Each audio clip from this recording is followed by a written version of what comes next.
자, 안녕하십니까. 하이퍼립입니다. 이번 시간에는 2022학년도 수시면접 특강, 그 대학 중에서 숙명여자대학교 숙명인재2 면접형에 대해서 설명을 좀 드리도록 하겠습니다.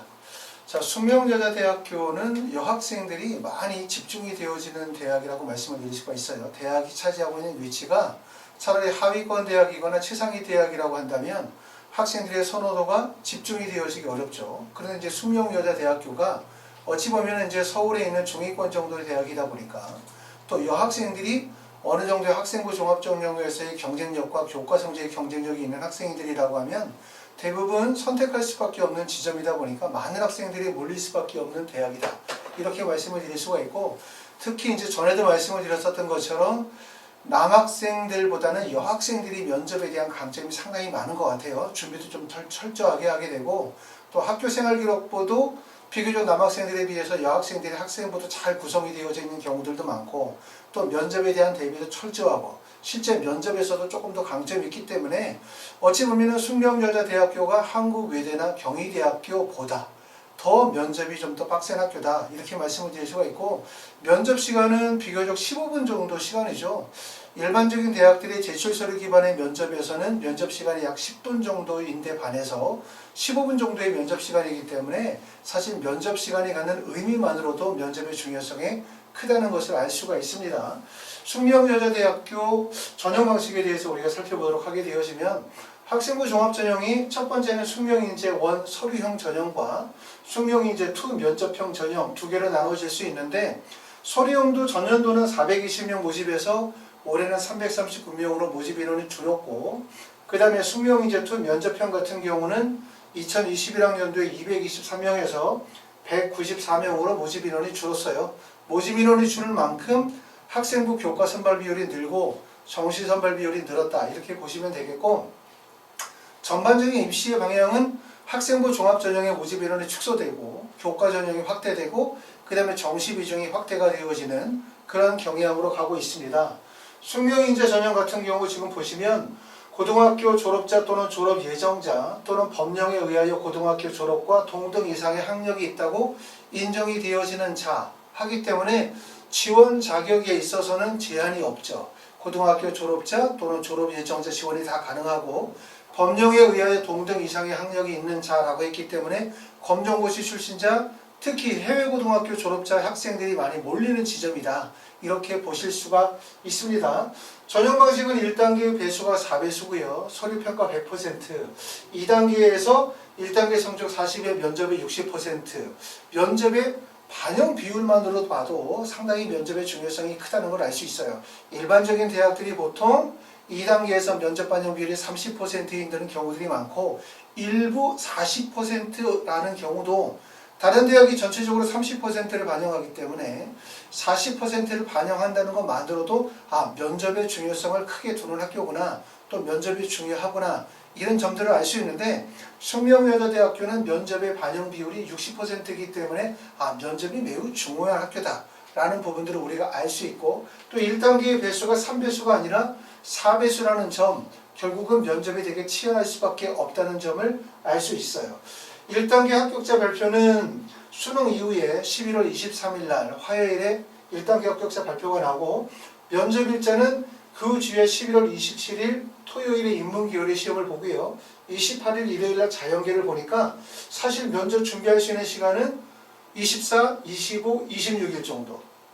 1단계 합격자 발표하고 난 다음에 진행하면 준비 기간이 사실상 3일 정도의 시간밖에 없다는 거죠. 근데 이 3일 정도의 준비 기간으로도 면접이 될 수가 있어요. 만약에 면접의 중요성이 크지 않다면.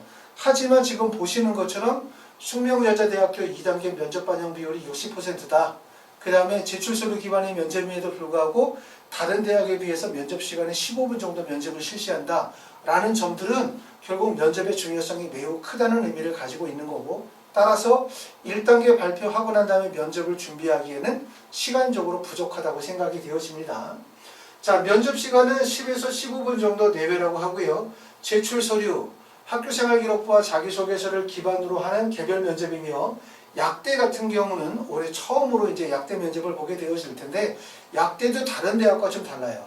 다른 대학의 약대 선발은 대부분 일반 대학의 면접의 유형과 비슷하거든요. 그러니까 약대 면접이 과연 의대 면접과 같을 것이냐 또는 일반 대학 면접과 같을 것이냐 이건데 대부분 의학 계열이라고 하면 의대나 치대나 한의대를 두고 얘기를 하는데 약대 같은 경우는 의학 계열의 면접 방식이 아니라 일반 대학의 면접 방식이에요. 그러니까 의학 계열의 면접 방식은 다중 미니 면접을 진행하는 경우들이 많죠. 면접 시간도 20분, 30분, 40분 이렇게 보는 경우가 많은데 약대는 일반 대학 면접이기 때문에 대부분 10분, 15분 정도의 면접 시간을 가지고 있다. 그런데 숙명여대 약대 같은 경우는 지금 보시는 것처럼 면접 시간이 20에서 30분 정도 내외이며 제출 서류 기반의 면접과 제시문 기반의 면접을 본다라고 하기 때문에 약대 중에서도 숙명여대학교 약대는 다른 대학에 비해서 면접의 중요도가 매우 크다. 이렇게 보실 수가 있습니다. 그러니까 각별히 준비를 많이 하셔야만 할 것 같아요. 자, 지원이 하나 보시게 되어지면 1단계 배수가 4배수를 고려하게 될 때 경쟁률이 18.42대이기 때문에 경쟁률도 상당히 높아요. 그러니까 숙대는 사실은 우리가 생각할 때는 숙대가 얼마나 높은 대학이고 얼마나 좋은 대학이냐라고 생각해보면 아주 최상위 대학에 비해서는 좀 낮은 대학이라고 생각하시는 분들이 계실 수도 있는데 사실 경쟁률이라든가 또는 면접의 중요도라든가 지원한 학생들이 가지고 있는 어떤 그 스펙의 정도 등등등을 생각하면 상당히 어려운 학교라고 말씀을 드릴 수가 있어요. 다시 말하면 경희대나 중앙대나 외대보다 숙명여대가 붙기가 더 어려운 학교일 수도 있다. 이렇게 생각이 되어집니다. 경쟁률을 보시게 되어지면 경쟁률이 가장 높은 구간은 예상하셨듯이 약학과의 경쟁률이 31.20대 1의 경쟁률로 가장 높고 그 다음에 화공생명공학과가 31대 1, 비교적 경쟁률이 낮은 구간을 찾으니까 전자공학과가 7.00대 1이기 때문에 경쟁률이 좀 낮네요. 대부분의 전체 구간에서는 대부분 문과 같은 경우도 중어중문학과는 19.43대 1, 교육학과가 27.75대 1, 가족자원경영학과가 11.50대 1이기 때문에 전체적으로 경쟁률이 높고 경쟁률이 분포되어진 부분을 보면 학생들이 대부분 선호하는 학과 쪽으로 학생들이 많이 몰렸다. 두 번째는 합격을 목적으로 뭔가 기회 구간을 전략적으로 파고들었다는 느낌, 경쟁률을 고려해서. 그러니까 결국은 뭐냐면 숙명여대의 원서 지원은 매우 복잡한 목적과 이유를 가지고 원서를 쓰시는 분들이 많은 거예요. 그만큼 치열하다. 이렇게 말씀을 드릴 수가 있을 것 같습니다. 자, 면접 기출문제 몇 개의 문제를 보게 되어지면 숙명여대 면접이 어떤 식으로 출제가 되어지는지를 아실 수 있을 것 같아요. 첫 번째 1번 보니까 간단하게 지원 동기와 화공생명공학부에 지원하게 된 동기를 말씀해 주십시오 라고 얘기했고, 그 다음에 두 번째 질문으로 아스피린 합성 실험을 했네요. 아스피린 합성 실험에 대해서 말씀해 주시겠습니까? 라고 얘기했고, 학생이 거기에 대해서 이렇게 얘기를 하니까 그 다음에 추가 질문으로 아스피린을 정제하는 방법이 뭘까요?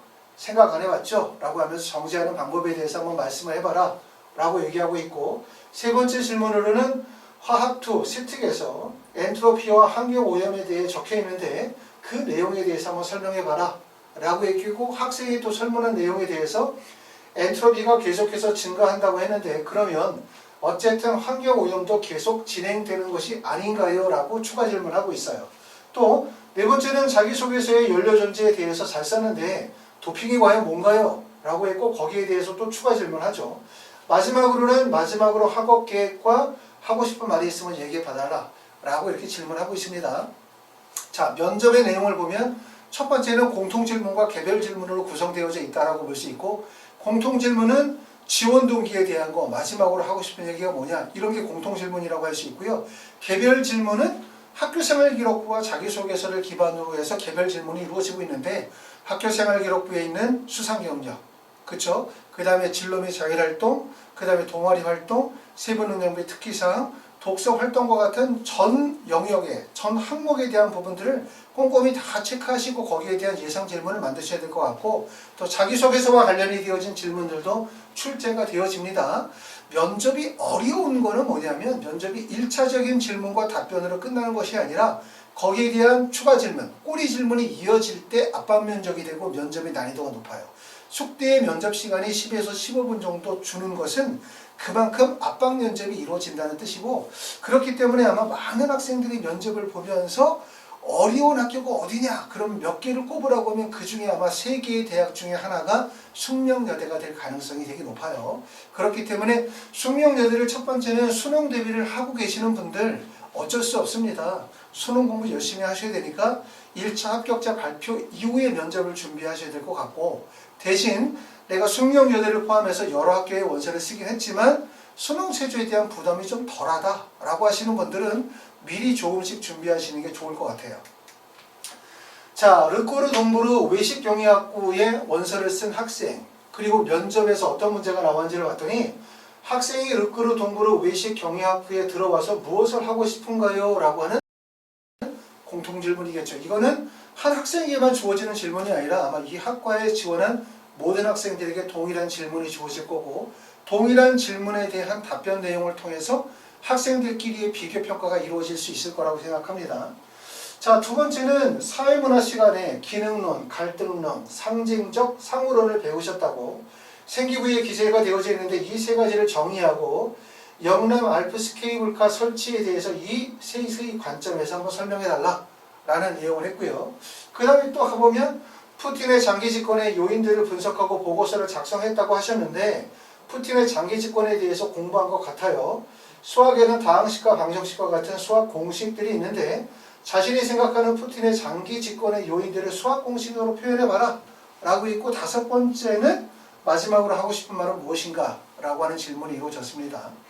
숙명여대의 면접은 재심은 기반의 면접이 아니고, 재심은 기반의 면접이 아니라 제출 서류 기반의 면접이죠. 결국은 학교생활기록부 자기소개서를 기반으로 한 서류에 대한 확인 면접과 지원하는 학과에 대한 전공 소양을 평가하는 면접인데, 이런 제출 서류 기반의 문제점이 면접에 어려운 점이 있어요. 그거는 뭐냐면 학생부에 기재가 되어져 있는 내용이 사실 되게 방대하거든요. 그렇기 때문에 그 내용을 꼼꼼히 다 정리하고 확인해야만 된다는 점, 그게 첫 번째고, 두 번째는 제출 서류 기반 면접을 하는 이유는 첫 번째는 제출한 서류에 대한 진실성의 여부예요. 그런데 요즘에 이제 많은 학생들이 작성하고 있는 학교생활기록부나 자기소개서의 내용이 사실 조금 과장돼서 기재가 되어져 있거나, 아니면 실제 하지 않았는데 허위로 기재가 되어져 있는 경우들이 상당히 많죠. 그렇죠? 아마 제가 볼 때는 거의 10명 중에 9명 또는 10명 중에 10명 정도가 학생부는 다소 과장이 됐거나 허위 기재가 되어져 있는 경우들이 많거든요. 그렇기 때문에 제출 서류에 관련해 되어진 질문이 이루어졌었을 때 학생이 거기에 대해서 적절히 대답을 못하거나, 또 대답을 한다 하더라도 실제 정확하게 알지 못한다고 판단이 되어졌었을 때는 사실상 치명타거든요, 학생에게는. 그렇기 때문에 차라리 재심원 기반의 면접들은, 어떤 상황 면접들은 잘 몰라. 모를 수도 있죠.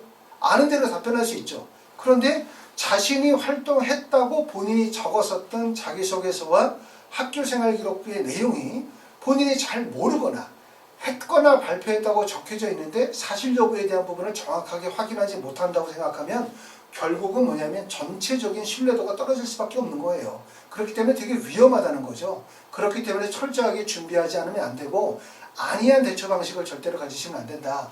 결국은 뭐냐면 숙명여대의 면접은 그렇기 때문에 깊이 파고드는 거예요. 특히 학교생활기록부나 자소서와 관련이 되어진 내용들을 좀 더 깊이 파고들므로 인해서 실제 이 학생부에 기재가 되어지는 내용이 학생이 활동을 한 것인지에 대한 진실성의 확인. 두 번째는 학생이 지원한 학과에 합격을 해서 학업을 할 수 있을 정도의 학업적 역량과 준비 정도가 되어져 있는지를 정확하게 판단하고자 한다. 이렇게 보실 수가 있습니다. 자, 학원에서 진행하는 이제 면접 특강 수업에 대해서 설명을 드리면, 아까 말씀드렸었던 것처럼 내가 현재 수능 공부를 하고 있기 때문에 숙명여대학교 면접이 중요한 건 알지만 현재 면접 준비하시기 어렵다 라고 하시는 분들은 어쩔 수 없이 수능 이후에 1차 발표가 난 다음에, 1차 발표가 이루어지고 난 다음에 나중에 면접을 진행하실 수밖에 없으실 거예요. 이런 분들은 미리 예약하셨다가 1차 발표 이후에 면접을 진행하시면 될 것 같고, 그리고 또 하나는 내가 현재 수능에 대한 부담감이 크지 않거나 또는 면접을 지금서부터 준비를 해야 되겠다는 필연성이 생기신 분들은 토요일날 오후 2시부터 6시 시간대에 수업을 하시거나, 또는 일요일날 오전에 10시부터 2시 시간대에 수업을 하실 수 있고요. 학원에서 진행하는 모든 수업은 첫 번째는 4명이나 5명 정도의 1대1 개별 수업입니다. 하나가 있고 4명이나 5명 정도의 그룹 수업이 있고 또 하나의 수업은 1대1 수업. 방문해서 1대1로 진행하시거나 아니면 화상으로 줌으로 진행하는 1대1 수업들이 있어요. 숙명여대 수업은 공통 질문이 없는 수업입니다. 결국은 학생이 제출한 서류에 기반한 학생이 지원한 학과에 맞는 면접이기 때문에 학원에서 4명 정도, 5명 정도 공통 수업을 진행한다 하더라도 질문 내용들 서로 다 다르고 그리고 1대1 개별적으로 진행이 되어지기 때문에 학생 맞춤형 프로그램으로 수업이 진행이 된다고 보실 수가 있습니다.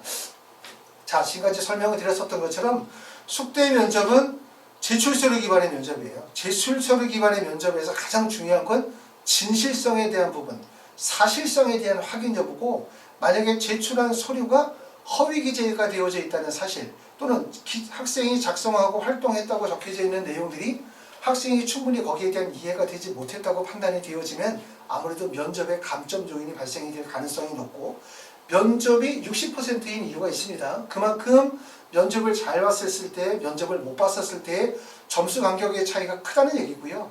결국은 합격과 불합격에서 면접이 차지하는 비중이 그만큼 클 수밖에 없다는 점 알아두시고 숙명여대대학교 면접을 좀 더 철저하게 준비하시기를 바랍니다. 감사합니다.